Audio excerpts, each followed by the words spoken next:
I support the Rubio immigration bill, the product of that group of 8 senators, and I want to tell you why. The Republicans have pulled off a move on the Democrats that is just wonderful. And I can't believe our luck and our success in doing it. And what we now have to do is move ahead and exploit it. For years, the Democrats have more or less equated legal status in the United States with the right to citizenship and the right to vote. And the Democrats, who basically don't want illegal immigrants to work because the unions don't want them here, but they do want them to vote because they think they're going to vote Democrat. May have a surprise coming, but they think that. And Republicans, the agribusiness types, have always said, hey, we need them here to work. But a lot of Republicans have been worried about Latinos voting because they voted overwhelmingly for Obama. So the deal that's been cut puts them here immediately able to work, but postpones their becoming citizens or voting by at least 10 years and maybe for a longer period of time.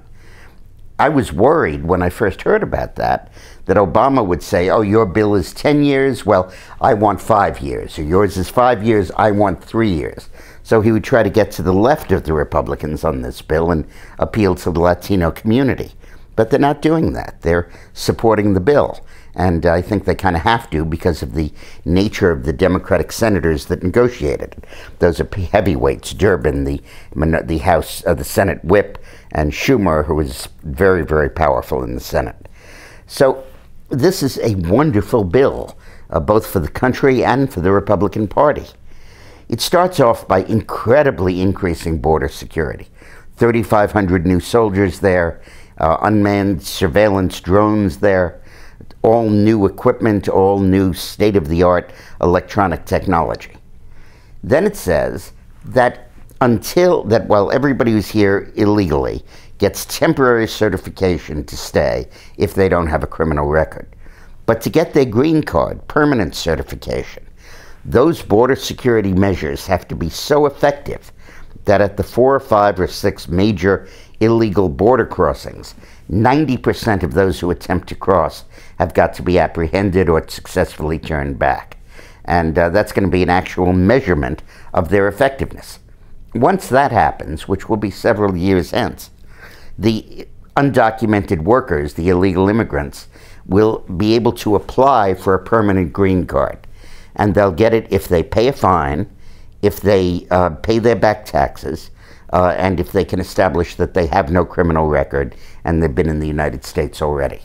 Now, a lot of people are saying that's amnesty. Baloney, that's not amnesty. If I'm apprehended and arrested for breaking a shopkeeper's window and I get hauled into court and the judge says you are guilty and I fine you $20,000 for the offense you committed, that's not amnesty. I've been adjudicated and I've been found guilty. And this mechanism provides for fines, just like the judge would do, for breaking the law. It's not amnesty, it's statutory punishment. And then you go further. If the border security holds and there continues to be turned away, and by the way, while this is happening, an employer verification system is installed that's largely going to be foolproof. So employers are not going to give jobs to people who come here illegally. And for the first time, there will be criminal penalties for knowingly hiring an illegal immigrant. And because they'll all have the employer verify system, employers will have to know that they're knowingly hiring them. So there won't be any potential for subterfuge. Then once that system is in place, after a period of 10 years, they can then apply for citizenship if they go to the back of the line of their own host country. And then a few years later, they can apply to vote. But to become citizens, they've got to pay an additional fine. They've got to learn English. They've got to pay their back taxes if they owe them, have no criminal record, pass a course in civics, an exam, like for citizenship. And that's a very, very good program. And I was talking to Senator Schumer the other day, and he told me, if you guys, meaning Republicans, have not solved your problem with the Latino vote in 10 years, then you got more serious problems. And he's completely right. And I believe what will happen under this is that the stigma of racism will move away from the Republican Party. Latinos will increasingly come to vote Republican, because they are, after all, entrepreneurial. They're capitalists. That's why they're in the United States. They didn't come here for welfare benefits. They're not allowed to get welfare benefits. They didn't come here in order to vote. They're not allowed to vote. They came here to work.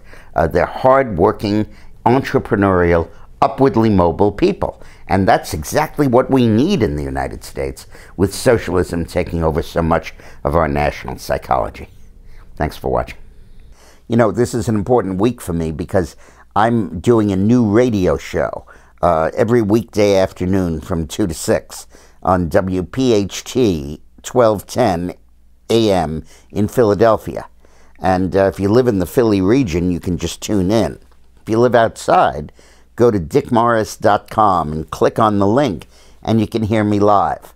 And a lot of the topics I want to talk about, like this one, are really hard for me to really spend time on within the limited context of these videos or a TV appearance. So later today, from 2 to 6, I'm going to be talking about the government's war on retired people. Why don't you listen and call in, ask questions. Thanks a lot. So tune in later today, and I'll see you tomorrow. Thanks.